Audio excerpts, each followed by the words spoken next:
How does a man learn he was erased from his own family months after being told his grandchild never existed? They said there was a loss and told me to stop asking questions. I believed them, until a neighbor mentioned a stroller and a name I had never heard. Before we go any further, take a second to subscribe, hit the hype button, and like the video. It really helps the channel grow. And tell us in the comments, what would you do in this situation? I still remember the morning I got the call. It was early April, just after sunrise. I was in my workshop, grinding down a joint on a steel frame I'd been commissioned to weld for a local contractor. The sparks were still flying when my phone buzzed on the workbench. I pulled off my mask and saw Owen's name on the screen, my daughter's husband. I answered fast, thinking maybe something was wrong. Maybe Mara needed me. Noah. His voice was flat, almost rehearsed. I'm calling to let you know there was a complication. Mara lost the baby. The words didn't land right away. I stood there, still holding the torch in my other hand, trying to make sense of what he'd just said. What do you mean she lost? Miscarriage, he interrupted. It happened yesterday. She's resting now. I'm handling everything. I felt my chest tighten. Is she okay? Can I come see her? No. The word came out sharp, like a hammer on cold metal. She doesn't want visitors right now. She needs space. Owen, she's my daughter. I just want to make sure. I said no, Noah. His tone shifted, colder now. Look, I know you mean well, but this is hard enough without you making it worse. Just give us time. I wanted to argue. I wanted to tell him that I had every right to be there, that Mara was my only child, and I'd been waiting for this grandchild for months. But something in his voice stopped me. There was a finality to it, like a door slamming shut. All right, I said quietly. Tell her I'm here if she needs anything. He hung up without another word. I stood in the workshop for a long time after that, staring at the phone in my hand. The steel frame sat half-finished on the table, the edges still glowing faintly from the heat. I turned off the torch and set it down carefully, then walked back into the house. The kitchen was quiet. Too quiet. I made coffee out of habit, but I didn't drink it. I just sat at the table, looking out the window at the street beyond, trying to process what had just happened. Mara had been so excited about the baby.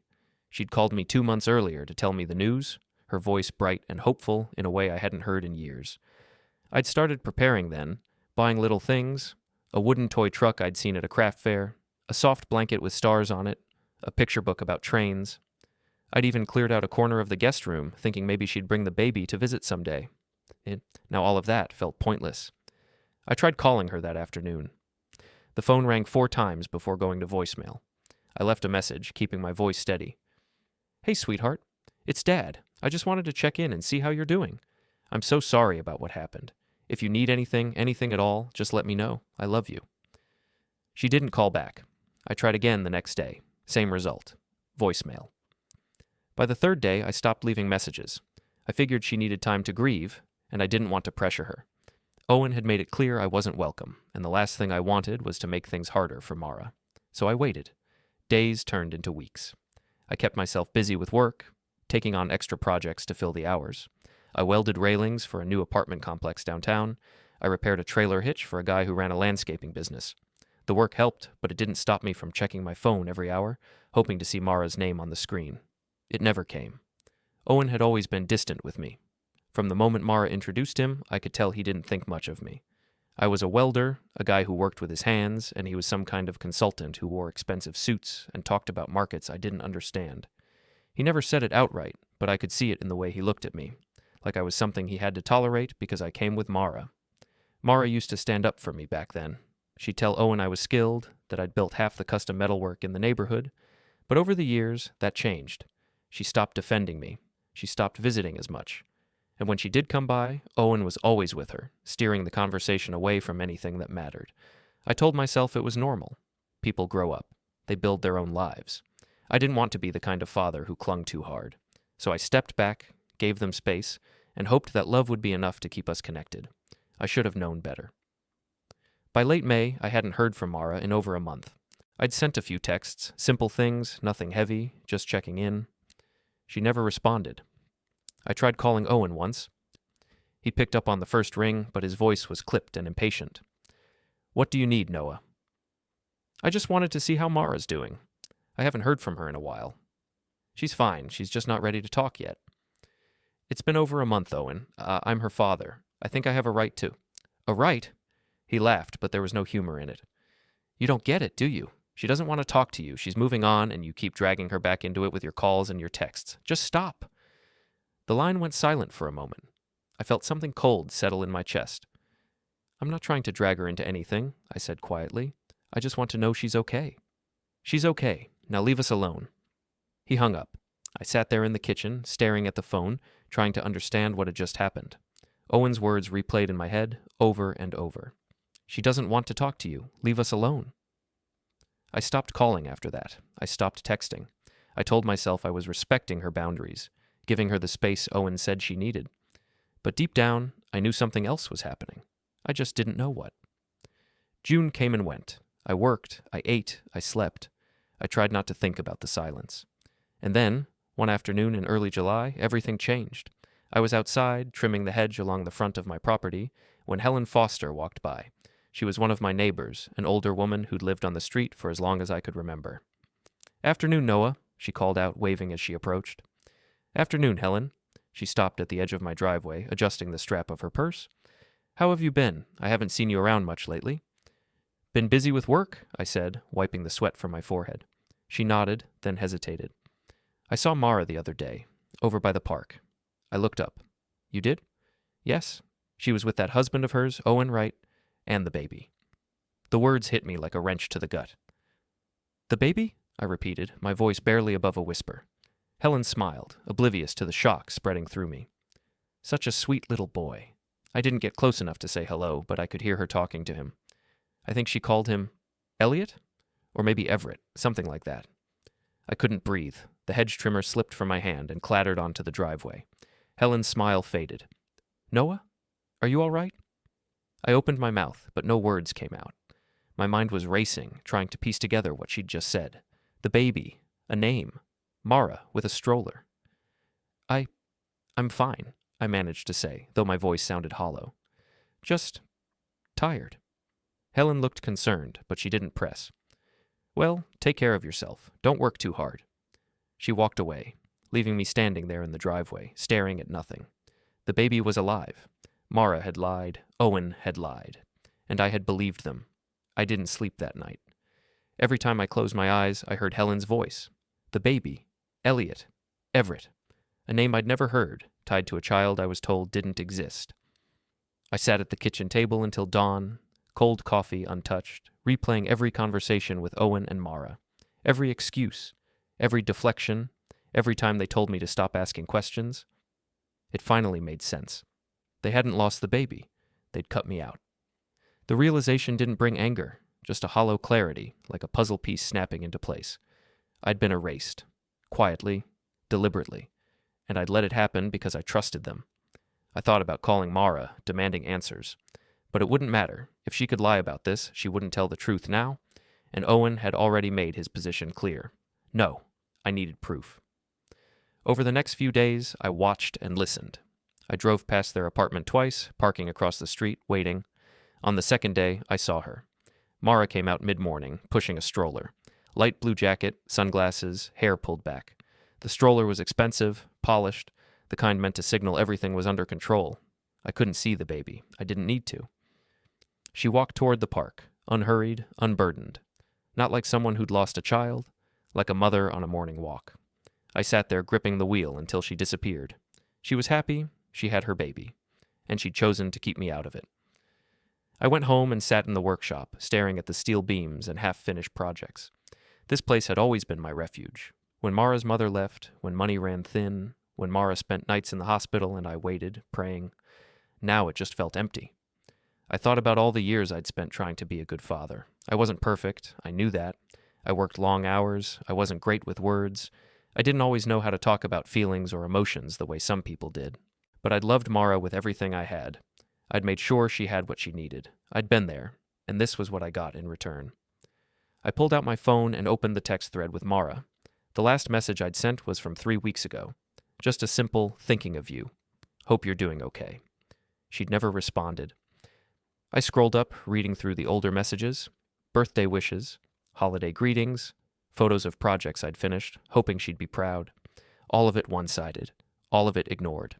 I closed the app and set the phone down. I wasn't going to text her again. I wasn't going to call. I wasn't going to beg for an explanation or try to guilt her into letting me back in. I was going to find out the truth, and then I was going to make sure it mattered. The next morning, I drove to the public library and used one of their computers to search for information. I wasn't tech savvy, but I knew how to find what I needed when it mattered. I started with public records. Birth certificates weren't always easy to access, but there were ways to verify whether a child had been born if you knew where to look. I found a database that listed recent filings in the county, sorted by month. I scrolled through April, then May, looking for Mara's name. Nothing. I tried June, still nothing. Then I tried searching by Owen's last name, Pike, and there it was.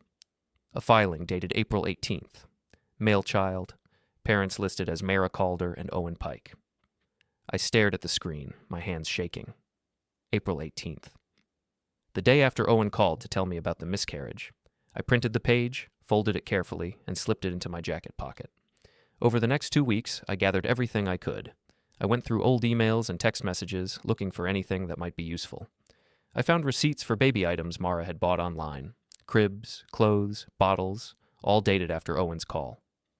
I pulled up my bank statements and found the transfer I'd made in late April, $200 sent to Mara with a note that said, "For whatever you need. Love, Dad." She'd cashed it without a word. I compiled everything into a folder and stored it in a drawer in the workshop. I didn't know what I was going to do with it yet, but I knew I needed it. Evidence, proof, something solid to hold on to when the lies started piling up again. I also started paying closer attention to the things people said. Helen had mentioned the park, so I went there a few times, sitting on a bench with a newspaper, pretending to read while I watched the families come and go. I saw Mara twice more. Both times, she was with the baby. Once, Owen was with her, walking beside the stroller with his phone in his hand, barely paying attention to either of them. The second time, she was alone, sitting on a blanket in the grass while the baby, Elliot, I assumed, lay on his back, staring up at the sky. She looked peaceful, content. I wondered if she ever thought about me, if she ever felt guilty about what she'd done, or if she'd convinced herself it was the right thing, that keeping me away was somehow protecting her child from something. I didn't approach her. Not yet. I just watched, cataloging every detail, every moment. I needed to understand what I was dealing with before I made my move. One afternoon, I ran into a guy I knew from the old days, a contractor named Vince who'd hired me for a few jobs over the years. We grabbed coffee at a diner downtown, and he asked how Mara was doing. "She's fine," I said automatically. "And the baby? Boy or girl?" I hesitated. Vince didn't know about the supposed miscarriage. I'd never told anyone. It felt too private, too raw. "Boy," I said finally. "His name's Elliot." Vince grinned. "That's great, man. You must be over the moon." I forced a smile. "Yeah, it's something." He didn't notice the crack in my voice. After that, I started wondering how many other people knew, how many people had seen Mara with the baby and assumed I was involved. How many conversations had I missed because I'd been erased so completely that no one thought to include me? It was like being a ghost in my own life. By mid-August, I'd made a decision. I wasn't going to confront Mara directly. That would just give her and Owen a chance to spin the story, to make me out to be the problem. Instead, I was going to take this somewhere it couldn't be ignored. I called a family lawyer named Richard Hale. I'd never needed a lawyer before, but I'd heard his name around town. He had a reputation for being thorough and fair, the kind of guy who dealt in facts instead of drama. His office was on the second floor of an old brick building near the courthouse. When I walked in, the receptionist greeted me with a polite smile and told me Richard would be with me in a few minutes. I sat in the waiting room, holding the folder of documents on my lap, trying to keep my breathing steady. When Richard finally called me in, he shook my hand and gestured to a chair across from his desk. "What can I help you with today, Mr. Calder?" I opened the folder and laid everything out in front of him. The birth record, the receipts, the bank statement, the timeline. "My daughter told me she had a miscarriage," I said.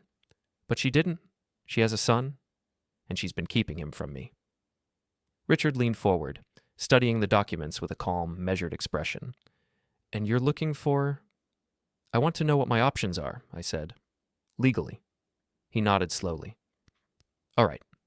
Let's start from the beginning." Richard Hale didn't ask how I felt. He didn't offer sympathy. He listened, took notes, and asked questions that told me he was taking this seriously. "Do you have any communication stating the child didn't survive?" he asked. "Owen called me on April 17th and said there was a miscarriage," I said. "I didn't record it, but I wrote down exactly what he told me afterward. Richard read the note and nodded. And you sent money after that call? $200. I thought she might need help. And she accepted it without correcting the lie? She cashed it the same day. Richard leaned back. Grandparents don't have automatic rights. That's the reality. But this isn't just a family issue. They lied, accepted money under false pretenses, and deliberately cut you out. That crosses into fraud. So what do? We document everything: birth records, financial transfers, witness statements. Then we file for visitation. It's not guaranteed, but you have a strong case. And if they fight it? They will. The question is how far you're willing to go. I looked at the folder on his desk. As far as it takes. Then we begin. Over the next few weeks, we met 3 more times.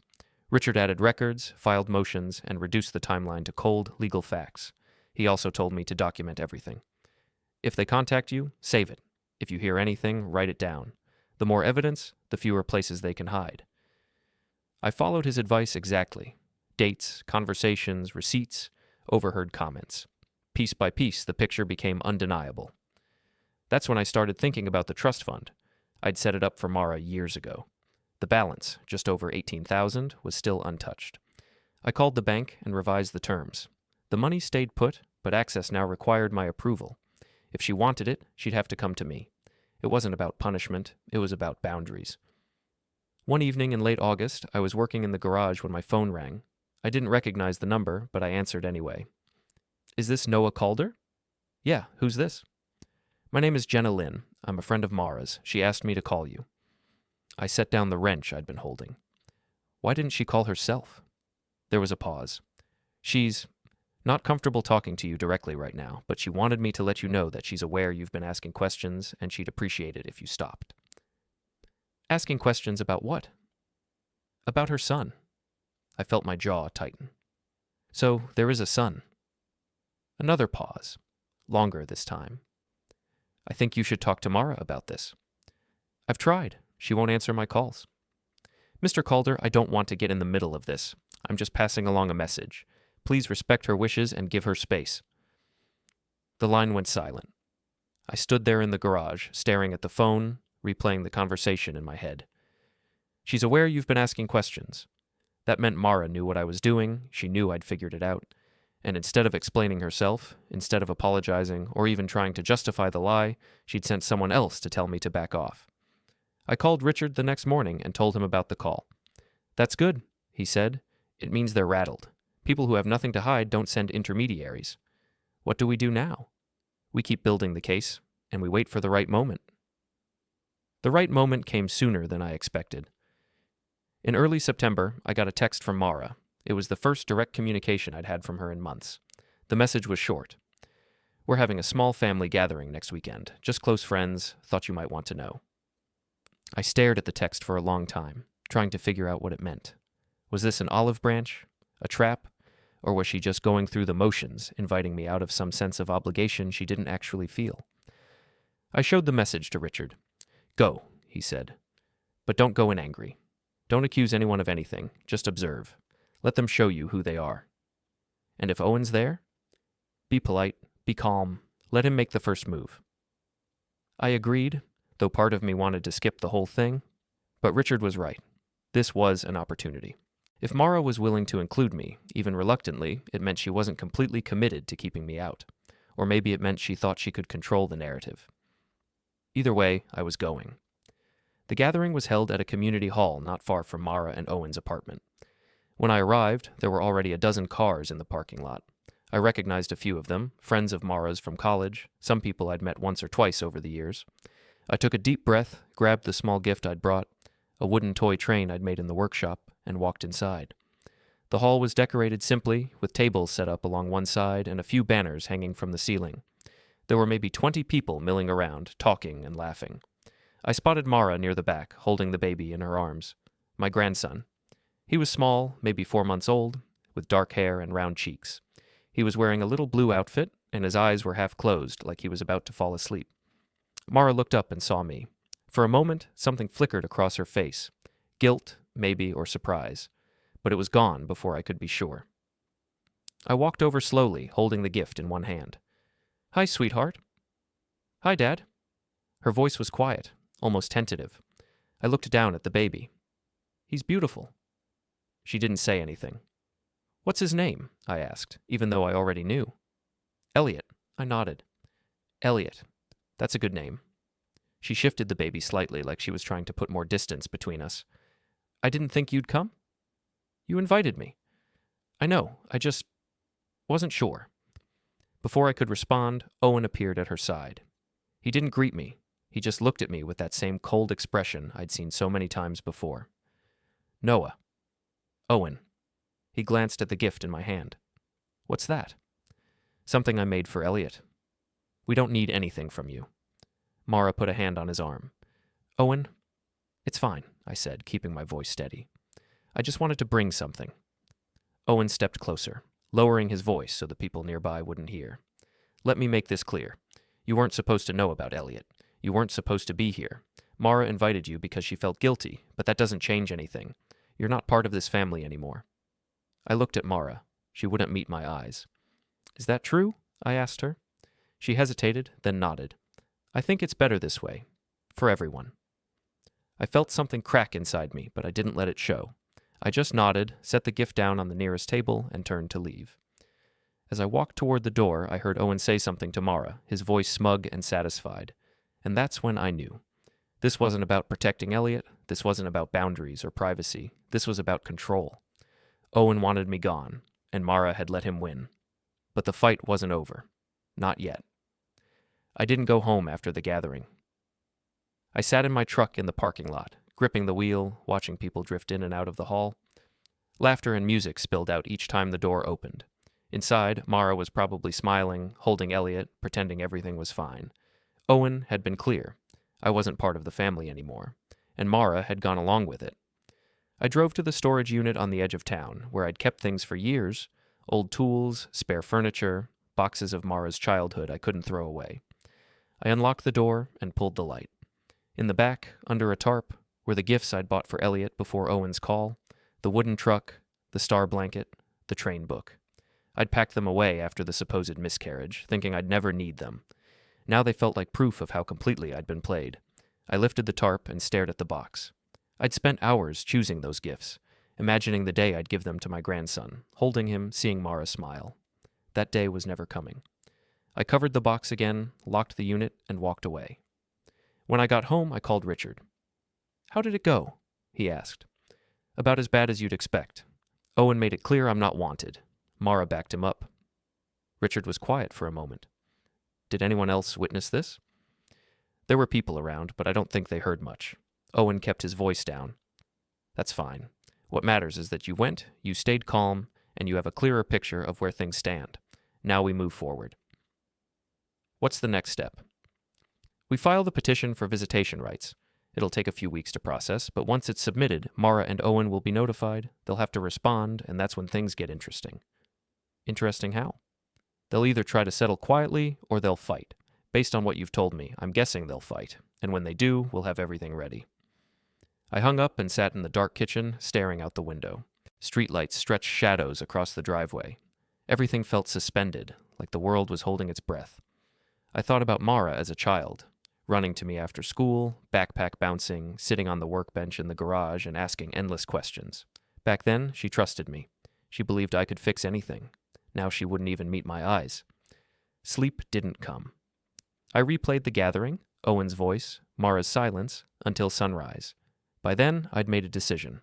I wasn't going to wait for the legal process alone. I was going to make sure they understood exactly what they'd done. Over the next 2 weeks, I assembled a new file. Not just legal documents, but proof with a pulse. Every unanswered text I'd sent Mara. Records of the money transfer, the birth document, receipts for baby items. A detailed timeline, Owen's lie about the miscarriage, and the moment I learned the truth. It was precise, impossible to deny. And I began reaching out to people who knew Mara, not to accuse or complain, just to ask simple, neutral questions. The truth, laid out carefully, has a way of speaking for itself. I called her college roommate, Lisa, who I'd met a few times over the years. Hey, Lisa, it's Noah. I was just wondering, have you seen Mara lately? Yeah, actually, I was at her place a couple weeks ago. Why? Just curious. How's she doing? She's good. Busy with the baby, you know. Elliot's adorable. I bet. She mentioned me at all? There was a pause. Not really. I asked about you once, and she kind of changed the subject. I figured maybe things were complicated. Yeah, I said. They are. I thanked her and hung up. I called a few other people, too, friends of the family, people who'd known Mara growing up. The responses were all similar. They'd seen the baby. They thought things were fine. None of them knew I'd been cut out. That was exactly what I needed. By late September, Richard called to let me know the petition had been filed. They've been served, he said. Mara and Owen will have 30 days to respond. What do you think they'll do? Deny everything they can. Claim it was a misunderstanding. Maybe even try to paint you as unstable or intrusive. But we've got the evidence to counter all of that. And if they don't respond? Then the court rules in your favor by default. Either way, this is moving forward. I thanked him and hung up. That night, I got a call from Mara. Her voice was sharp, angrier than I'd heard in years. What the hell are you doing, Dad? I kept my tone calm. I'm doing what I should have done months ago. You filed a petition? For visitation? Are you serious? You lied to me, Mara. You and Owen both. You told me Elliot didn't exist, and you kept him from me. What did you think was going to happen? I thought you'd respect our decision. Your decision to erase me, to take money from me under false pretenses, to let me believe my grandson was gone. She went quiet. You don't get to do that, I continued. You don't get to lie to me and then act like I'm the problem for calling you out. Owen said you'd do this, she said, her voice shaking. He said you'd try to control everything, just like you always do. I've never tried to control you. I've given you space. I've respected your choices, but I won't let you steal my family from me. You don't have a right to Elliot. Maybe not, but I have a right to the truth, and so does everyone else. What's that supposed to mean? I didn't answer. I just hung up. The next day, I started making copies of the file I'd put together. I made 10 in total, each one neatly organized in a folder with a clear label on the front. Timeline of events. Noah Calder. I didn't know yet who I'd give them to, but I wanted them ready. In early October, Richard called with an update. They responded to the petition. Owens hired a lawyer, Daniel Cross. He's got a reputation for being aggressive, so be prepared for some pushback. What kind of pushback? Accusations, mostly. They're claiming you were never involved in Mara's life, that you're estranged, and that your sudden interest in Elliot is suspicious. I laughed bitterly. Estranged, right. Don't worry. We've got the texts, the calls, the money transfer. All of it proves you were engaged and supportive right up until Owen lied to you. Cross can spin it however he wants, but the facts are on our side. When's the hearing? 6 weeks, November 15th. It'll be in front of a judge, closed session. Both sides present their case, and the judge makes a ruling. And if we win, you'll get supervised visitation to start. If things go well, it could expand from there. And if we lose? Richard hesitated. Let's focus on winning. I spent the next few weeks preparing. Richard coached me on what to expect in court, how to answer questions, how to stay calm if Owen or his lawyer tried to provoke me. They'll try to make you look unfit, he warned. Your job, your education, anything that makes you seem less worthy, don't take the bait. Stick to the facts. I nodded. Being underestimated was nothing new, but there was something else I wanted to do before the hearing. Something that would make sure the truth couldn't be buried, no matter what happened in court. I reached out to people who'd been at the gathering. I didn't accuse anyone. I just asked simple questions. Did Mara ever say I knew about Elliot? Did Owen say anything about me that day? Most were confused. A few were uncomfortable. None had known I'd been lied to. And once I explained, calmly, without emotion, they began to see it clearly. A woman named Rachel, one of Mara's longtime friends, called me a few days later. I had no idea, she said. I'm so sorry. It's not your fault. If there's anything I can do, there is. Write down what you saw that day, just the facts. She agreed. Over the next 2 weeks, I collected 4 statements. All said the same thing. I'd been calm and clearly shocked. Owen had been hostile, Mara evasive. It wasn't much, but it was enough. By mid-November, I was ready. The hearing was 3 days away, and I had one more move to make. The night before the hearing, I couldn't sit still. I paced the house, checking and rechecking Richard's documents. The file sat on the kitchen table, indexed and labeled, a record of betrayal in black and white. Richard had called earlier. This isn't about revenge, he said. It's about your right to be part of Elliot's life. Stay focused. Don't let Owen provoke you. I will. Good, get some rest. Rest didn't come. I lay awake thinking about Mara, the girl who once trusted me with everything and the woman who'd looked at me like a stranger. I thought about Elliot, growing up never knowing I'd fought for him, and I thought about Owen, who'd engineered all of this with cold precision. By sunrise, I was already dressed. The courthouse was 40 minutes away. I arrived early and sat in my truck, watching lawyers, families, and tired faces pass by, everyone carrying their own weight. Richard met me at the entrance, calm as ever. You ready? As I'll ever be. Inside, the hallway buzzed with voices. He led me to a bench outside the courtroom. Sit tight. 10 minutes later, they appeared. Mara and Owen walked in with a man I assumed was Cross. Young, polished, confident, whispering instructions to Owen. Mara followed a few steps behind. Pale, arms crossed, eyes fixed ahead. Owen looked at me and smirked. I didn't react. Richard returned. We're up.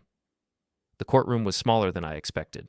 Benches on either side, the judge elevated at the front, 2 tables facing forward. Richard and I sat on the left. Mara, Owen, and Cross took the right. And the waiting ended. The judge entered, a woman in her 50s with short gray hair and a no-nonsense expression. She didn't waste time. This is a petition for grandparent visitation rights filed by Noah Calder against Mara Calder and Owen Pike. Mr. Hale, you're representing the petitioner? Richard stood. Yes, Your Honor. And Mr. Cross, you're representing the respondents? Cross stood as well. That's correct, Your Honor. All right, let's begin. Mr. Hale, make your case. Richard opened his briefcase and pulled out a stack of documents. He walked the judge through everything, the phone call from Owen, the lie about the miscarriage, the financial support I'd sent, the discovery of Elliot's existence, the birth record, the receipts, the timeline. He spoke clearly and methodically, presenting each piece of evidence without emotion. When he finished, the judge looked at Cross.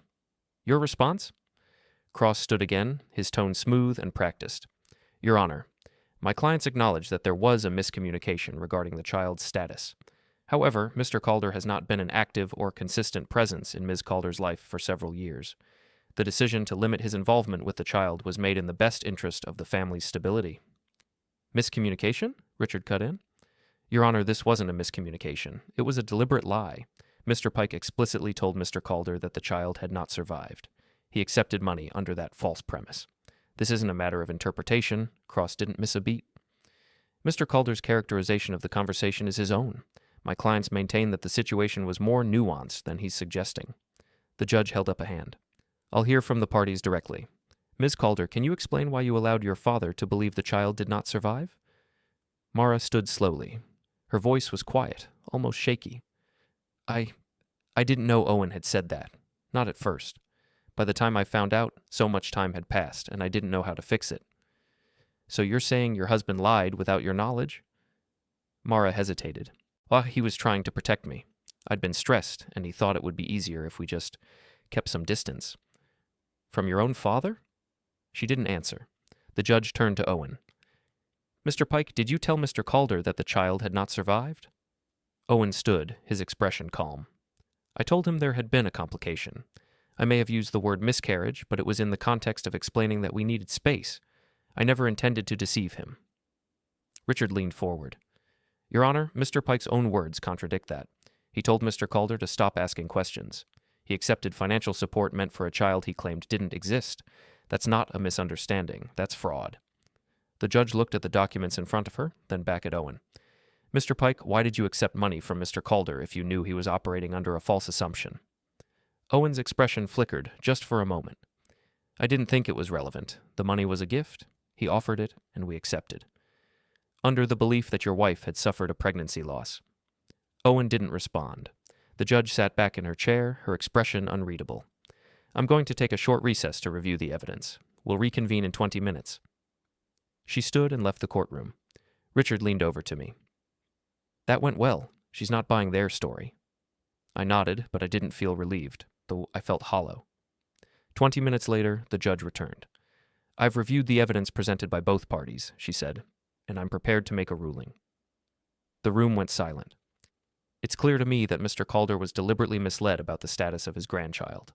Whether that deception was initiated by Mr. Pike alone or with Ms. Calder's knowledge is less relevant than the fact that it occurred. Mr. Calder has demonstrated a genuine and consistent interest in being part of his grandchild's life, and the respondents have failed to provide a compelling reason for excluding him. She looked at Mara and Owen. I'm granting Mr. Calder supervised visitation rights, beginning with 2 hours per month. This will be reassessed in 6 months to determine if the arrangement should be expanded. I felt something crack open inside me. Not relief exactly, but something close to it. The judge continued. However, I want to make something very clear. This is not a punishment. This is about the child's best interest. If either party fails to comply with the terms of this arrangement, there will be consequences. She struck her gavel. We're adjourned. Richard turned to me, a small smile on his face. We did it. I nodded, but I was watching Mara. She was staring down at the table, her face pale. Owen was leaning over to cross, his expression tight and angry. As we stood to leave, Owen turned and looked at me. There was no smirk this time, just cold, pure hatred.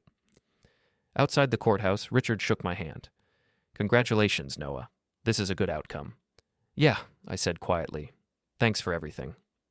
We'll get the paperwork finalized in the next few days. You'll receive instructions on how to schedule the visitation. Just follow the process, and everything should go smoothly. I thanked him again and walked to my truck. As I sat in the driver's seat, I looked back at the courthouse. Mara and Owen were standing near the entrance, talking with Cross. Mara looked like she was crying. I started the engine and drove away. I should have felt victorious. I'd won. The court had sided with me. I'd get to see Elliot, but all I felt was tired. And the fight wasn't over yet. The first visitation was scheduled for 2 weeks after the hearing. The court had arranged for it to take place at a supervised family center downtown, a neutral location with trained staff who would monitor the interaction and file reports with the judge. Richard had warned me it would be awkward. They're not going to make this easy, he'd said. Just be patient. Focus on Elliot. Don't engage with Mara or Owen unless absolutely necessary. I arrived at the center 15 minutes early. It was a plain brick building with a small playground out front and a waiting room inside that smelled like disinfectant and old carpet. A woman in her 40s greeted me at the front desk, her smile professional but distant. Mr. Calder? Yeah. I'm Linda. I'll be supervising today's visit. You can have a seat. Ms. Calder should be here shortly. I sat down on one of the plastic chairs and waited. Mara arrived 10 minutes later, carrying Elliot in a car seat. She didn't look at me. She just walked past, spoke briefly with Linda, and then set the car seat down on the floor near the play area. Elliot was awake, his dark eyes looking around the room. He was bigger than I remembered from the gathering, his cheeks fuller, his hair a little longer. Linda gestured for me to come over. You'll have 2 hours.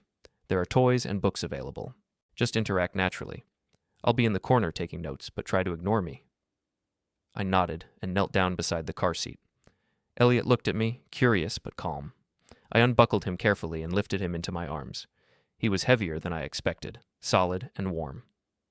Hey, buddy, I said softly. I'm your grandpa. He didn't smile. He just stared at me, his tiny hand reaching up to grab at my shirt. Mara stood a few feet away, her arms crossed, watching. I carried Elliot over to the play area and sat down on the floor with him in my lap. There was a set of soft blocks nearby, and I picked one up, holding it out for him to see. He grabbed it with both hands, turning it over, examining it with the kind of focus only a baby can manage. For a moment, everything else disappeared. It was just me and Elliot, and nothing else mattered. But then I heard Mara's voice. He doesn't usually like strangers. I looked up. She was still standing in the same spot, her expression unreadable. I'm not a stranger, I said quietly. I'm his grandfather. She didn't respond. The 2 hours passed slowly. I played with Elliot, read him a board book about animals, and just held him while he dozed off in my arms. He felt so small, so fragile. I couldn't stop thinking about all the months I'd missed. His first smile, his first laugh, all the little moments I should have been there for. When Linda finally said time was up, I handed Elliot back to Mara. She took him without a word, strapping him into the car seat and heading for the door. I stayed behind for a few minutes, talking with Linda. How did it go? I asked. It went well. He seemed comfortable with you. I'll include that in my report. No, thanks. I left the center and sat in my truck for a long time, staring out at the playground. I'd gotten what I wanted. I'd seen Elliot, but it didn't feel like enough. It didn't feel like justice. Over the next few weeks, the supervised visitations continued. Each one was the same. Mara would drop Elliot off. I'd spend 2 hours with him, and then she'd take him home. She never spoke to me beyond what was absolutely necessary. She never asked how I was doing or acknowledged what had happened, and Owen never came at all. By the third visit, I'd started to notice things, small things. The way Mara's hands shook when she unbuckled Elliot from the car seat. The way she avoided eye contact, not just with me, but with Linda too. She looked exhausted, like she wasn't sleeping. I wondered if Owen was giving her a hard time about the visits. I wondered if she regretted what she'd done. But I didn't ask. In early December, Richard called with an update. The court's reviewing the visitation arrangement. Based on Linda's reports, it looks like you'll be approved for unsupervised visits starting in January. That's good. It is. But there's something else you should know. Owen's lawyer filed a motion to revisit the custody arrangement. He's arguing that the visits are disruptive and that Elliot would be better off without them. I felt my stomach drop. Can he do that? He can file the motion. Whether it goes anywhere is another question. The judge already ruled in your favor, and Linda's reports have been positive. Cross is grasping at straws. What do? We respond, and we keep building the case. If Owen wants to fight, we'll be ready. That night, I sat in the workshop, staring at half-finished projects. I'd been building a custom gate, but my mind kept drifting, to the courthouse, to Mara's face, to Owen's smirk. This wasn't just about Elliot anymore. It was about proving I mattered, that I couldn't be erased, that the truth carried weight. I opened the file I'd been building and added more. Linda's reports, visitation notes, photos of the gifts I'd made for Elliot. Then I started writing. Not a legal document, just a letter. It was for Mara. I wrote about her childhood, the late nights helping with school projects, the hikes in the state park, the afternoons in the workshop when she helped by making a mess. I wrote about her graduation, her engagement, how I'd been happy for her even when I doubted Owen. I wrote about Owen's call, the lie about the miscarriage, the months I spent believing my grandson was gone. And I wrote about seeing Elliot for the first time, the way my heart broke and healed at once. When I finished, it was past midnight. I folded the letter and placed it in the file. I didn't know what would happen next, but I knew I wasn't done fighting, not yet. January came, and with it, the approval for unsupervised visits. The court sent a formal notice outlining the new arrangement, 4 hours every other weekend, with the option to revisit the schedule in 3 months if things went well. Richard called to congratulate me. This is a big step, Noah. It means the court trusts you. Thanks. I appreciate everything you've done. Just keep doing what you're doing. Be consistent. Be present. That's what matters. The first unsupervised visit was on a Saturday morning. Mara was supposed to drop Elliot off at my house at 10. I spent the entire week preparing, cleaning the guest room, setting up a portable crib I'd bought, stocking the fridge with formula and baby food. I even went out and bought new toys, soft ones that were age-appropriate and safe. By the time Saturday arrived, I was ready. At 9:55, I heard a car pull into the driveway. I looked out the window and saw Mara's sedan. She got out, opened the back door, and started unbuckling Elliot from his car seat. I walked outside to meet her. "Hey," I said. She didn't respond. She just handed me the diaper bag and picked Elliot up, holding him for a moment before passing him over. "He ate about an hour ago," she said, her voice flat. "There's extra formula in the bag. If he gets fussy, he likes to be rocked." "Got it." She turned to leave, then hesitated. "I'll be back at 2. "Okay." She got in her car and drove away without looking back. I carried Elliot inside and set him down on the living room floor. He looked around, taking in the unfamiliar surroundings, his expression curious but calm. "Welcome home, buddy," I said softly. The next 4 hours were the best I'd had in months. I fed Elliot, played with him, read him stories.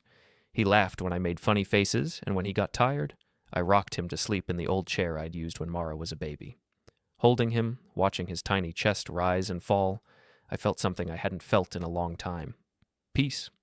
When Mara came to pick him up, she barely spoke. She took Elliot, put him in the car, and left. I watched her taillights disappear down the street. The visits continued every other weekend. Each time was the same. She dropped Elliot off, I spent time with him, and she picked him up without a word. Owen never came, not once. By the third visit, I noticed changes. Mara looked exhausted. Dark circles under her eyes, weight lost, moving like someone carrying too much. I wanted to ask if she was okay, but I knew she wouldn't answer. In late January, Richard called. Owen's motion to revisit custody was denied. The judge sees no harm in the visits. That's good. There's more. Their lawyer says Owen and Mara want to discuss a settlement. I hesitated. They'd lied, tried to erase me, fought me at every step, but I was tired. Of courts, lawyers, and limits. Set it up, I said. Let's hear them out. The meeting was the following week at Richard's office. Owen looked the same, cold and controlled. Mara looked worse than ever, pale and shaken. Their lawyer proposed a deal, one unsupervised weekend a month, shared holidays, and in return, I'd drop all legal action and agree to stay silent. That's less than I have now, I said. It's a compromise, he replied. It's a step backward. Owen leaned in. Take it. Why now? I asked. He stayed silent. Mara didn't. Because I'm tired, she said softly. For the first time in months, I didn't see the woman who betrayed me. I saw my daughter. I'm tired too, I said, but I won't accept less than what I've earned. Richard countered with a fairer schedule and no gag order. Owen refused. No deal. They stood to leave. Mara, I said, I'm not trying to hurt you. I just want to be part of Elliot's life. She didn't answer. After they left, Richard sighed. That went nowhere. It told me enough, I said. Owen won't give up, and Mara can't stand up to him. So what now? I thought, then said, We keep going. No settling, no compromises. Richard nodded. Then let's get to work. February came and went. The unsupervised visits continued, and I started to build a routine with Elliot. I learned what made him laugh, what helped him sleep, what he liked to eat. He started reaching for me when I walked into the room, started smiling when he heard my voice. He was becoming my grandson. But the legal battle dragged on. Owen filed another motion, this time claiming I was violating the terms of the visitation by attempting to contact Mara outside the arranged schedule. It was a lie. I hadn't contacted her once, but it still required a response, still pulled me back into Richard's office. Richard handled it efficiently. This is harassment, plain and simple. Owen's trying to wear you down. It's working. Don't let it. We're winning. Every frivolous motion he files just makes him look worse. In early March, something shifted. I got a text from Mara. It was short, just 4 words. Can we talk? Alone? I stared at the message for a long time before responding. When? Tomorrow. The park near your house. Noon. I agreed. The next day, I arrived at the park early and sat on the same bench where I'd seen her with the stroller months ago. The irony wasn't lost on me. Mara showed up a few minutes later. She looked different, calmer, maybe, but also sadder. She sat down on the opposite end of the bench, leaving space between us. For a long moment, neither of us spoke. Finally, she broke the silence. I'm sorry. I turned to look at her. For what? For everything. For lying. For letting Owen control things. For cutting you out. I didn't say anything. I just waited. I didn't know he was going to tell you about the miscarriage, she continued. Not at first. When he did, I should have corrected it. I should have called you and explained, but I was scared. Scared of what? Of him? Of losing everything? Owen's very controlling. He didn't think you should be part of Elliot's life, and I didn't know how to fight him. So you just went along with it. She nodded, tears streaming down her face. I know that's not an excuse. I know I hurt you, but I didn't know what else to do. I looked out at the park, at the families playing on the swings, the kids running through the grass. You could have trusted me, I said quietly. You could have told me the truth and let me help. I know. We sat in silence for a while longer. What do you want, Mara? I asked finally. I want this to stop. I want Elliot to have a grandfather. I want things to be normal. Normal, I repeated. After everything that's happened, you think we can just go back to normal? No, but maybe we can build something new. I thought about that, about what it would take to forgive her, to move past the lies and the betrayal. What about Owen? I asked. She hesitated. I'm working on that. Working on it how? I'm considering leaving him. I looked at her, surprised. I've been thinking about it for a while, she said, even before all of this. He's not the man I thought he was. And I don't want Elliot growing up in a house where his grandfather is treated like an enemy. If you leave him, where will you go? I don't know yet, but I'll figure it out. I wanted to believe her, but trust wasn't something I could just hand back. If you're serious about this, I said, then prove it. Stop fighting the visitation. Stop letting Owen call the shots. Show me you mean it? She nodded. I will. She stood up, wiping her eyes. I should go, but thank you for meeting me. I watched her walk away, disappearing into the parking lot. Over the next few weeks, things started to change. Mara stopped fighting the visitation schedule. She started responding to my texts, brief messages about Elliot's schedule or things he needed. She even asked if I wanted to keep him for a full weekend instead of just a few hours. I said yes. That weekend, Elliot stayed at my house from Friday evening to Sunday afternoon.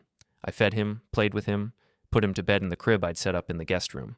It felt like a real visit, not just a court-ordered obligation. On Sunday, when Mara came to pick him up, she lingered for a few minutes. "How was he?" she asked. "He was great. We had a good time." She smiled faintly. "Good." As she loaded Elliot into the car, she turned back to me. "I meant what I said at the park. I'm going to fix this." "I hope so." She drove away, and I stood in the driveway watching the car disappear. In mid-April, Richard called with unexpected news. "Cross contacted me this morning. Owen's dropping all motions. He's agreed to the current visitation schedule without further contest." I frowned. "Why?" "I don't know. Cross didn't give a reason, but it's official. The case is closed." "Closed? You've got your visitation rights, no restrictions, no further litigation. You won, Noah." I should have felt relieved, but all I felt was suspicion. Something had changed, and I needed to know what. That night, Mara called. "I told him," she said. "Told him what?" "That I'm leaving, that I'm taking Elliot and moving out." I felt my heart skip. "When?" "Next week. I already found an apartment. It's small, but it's close to your place. I thought, maybe you could help with Elliot sometimes, if you want." "Of course I want." She let out a shaky breath. "Owen's not taking it well, but I don't care anymore. I'm done letting him control my life." "Are you safe?" "For now, I wanted you to know." She hung up before I could say anything else. The next week passed in a blur. I didn't hear from Mara, but I kept my phone close, checking it constantly. Then, on a Friday night, she showed up at my door with Elliot in her arms and 2 suitcases at her feet. "Can we stay here?" she asked, her voice shaking. "Just for tonight." "Of course." I helped her inside, took Elliot from her arms, and set her bags down in the guest room. She sat on the couch, her head in her hands, sobbing. "He was so angry," she said between breaths. "He said I'd regret it, that I'd never make it on my own." I sat down beside her. "You're not alone." She looked up at me, tears streaming down her face. "I'm so sorry, Dad.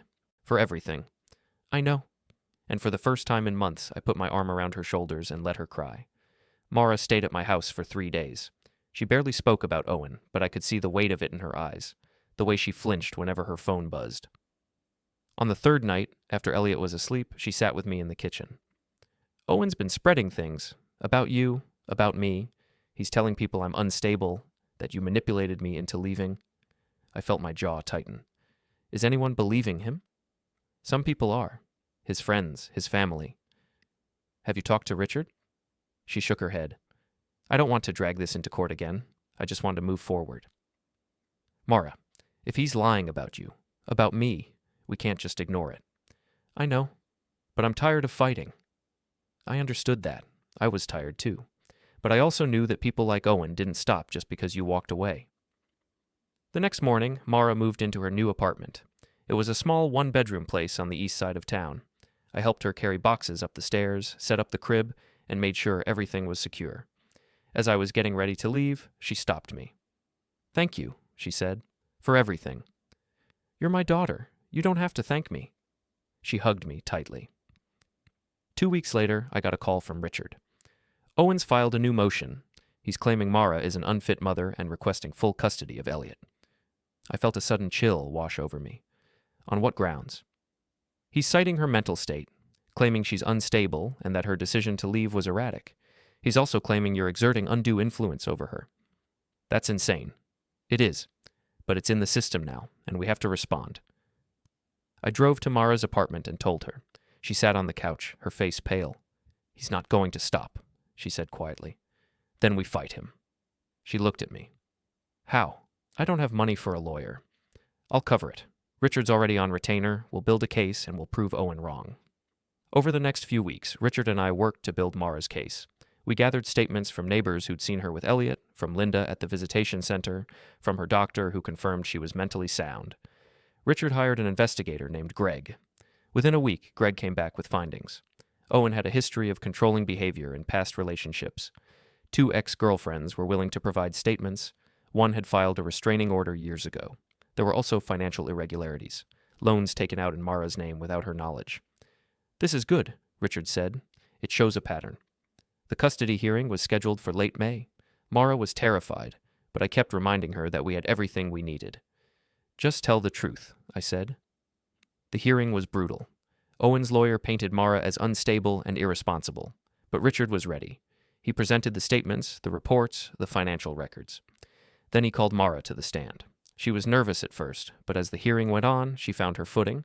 She talked about Owen's control, the way he'd isolated her from me, the way he'd lied about Elliot. By the time she finished, even the judge looked moved. Owen took the stand next. Richard tore into him, asking pointed questions about the miscarriage lie, the financial records, the restraining order. Owen stumbled, contradicted himself, grew defensive. When the hearing ended, the judge took a recess to deliberate. An hour later, the judge returned with her ruling. "Based on the evidence presented, I'm awarding primary custody to Ms. Calder.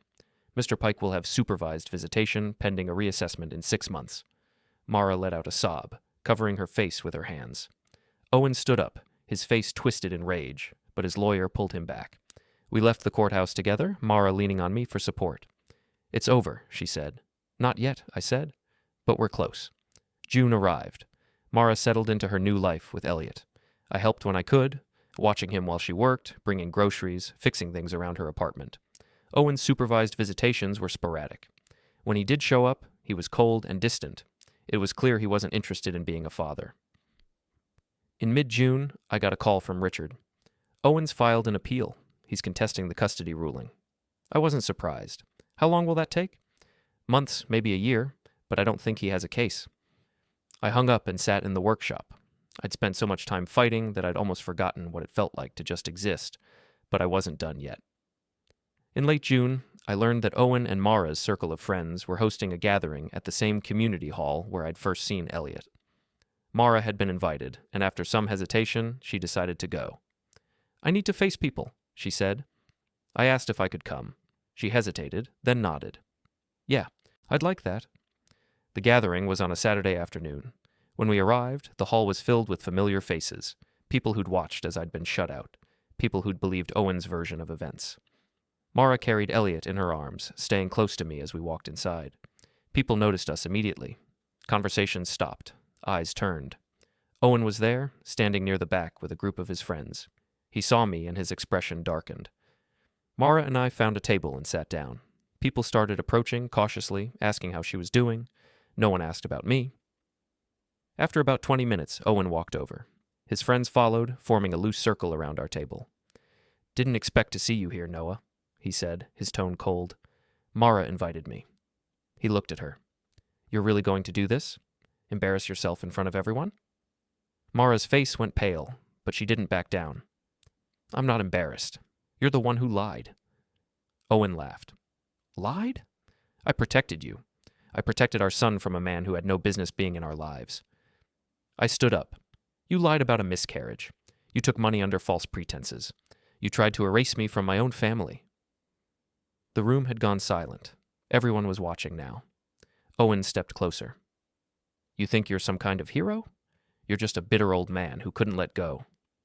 I'm a grandfather who wanted to know his grandson. That's all I ever wanted. And look what it cost. You dragged Mara through court, turned her against me, destroyed our family." Mara stood up, her voice shaking but firm. "You destroyed our family, Owen, not him. You lied, you manipulated, you controlled everything, and I'm done letting you get away with it." Owen's face twisted. "You'll regret this." "No," she said. "I won't." I reached into my jacket and pulled out the folder I'd been carrying. Inside were copies of everything: the timeline, the birth record, the receipts, the court rulings, the statements from witnesses. I set it on the table. "This is the truth," I said, loud enough for everyone to hear. "Everything Owen told you was a lie. He told me my grandson didn't exist. He accepted money meant for a child he claimed was gone. He fought me in court to keep me away, and he lost. This is the proof." I opened the folder and pulled out the documents, laying them out one by one. The birth certificate, dated April 18th. The bank statement showing the $200 transfer. The court ruling granting me visitation. The investigator's report detailing Owen's history. People stepped closer, reading the pages, murmuring to each other. Owen's face went red. "This is private. You have no right." "I have every right," I said. You made this public when you lied to everyone here. You made me out to be the problem, and I'm setting the record straight." One of Owen's friends picked up the investigator's report and read it. His expression changed. "Is this true?" he asked Owen. Owen didn't answer. "Is it?" the man pressed. Owen grabbed the report and threw it back on the table. "This is harassment. I'm leaving." He turned and walked toward the door, but before he could leave, Mara called out, "Tell them the truth, Owen. Tell them what you did." He stopped, his hand on the doorknob. "Tell them," she shouted, her voice breaking. The room was silent. Owen turned, his face cold. "I did what I had to do, and I'd do it again." He walked out, slamming the door behind him.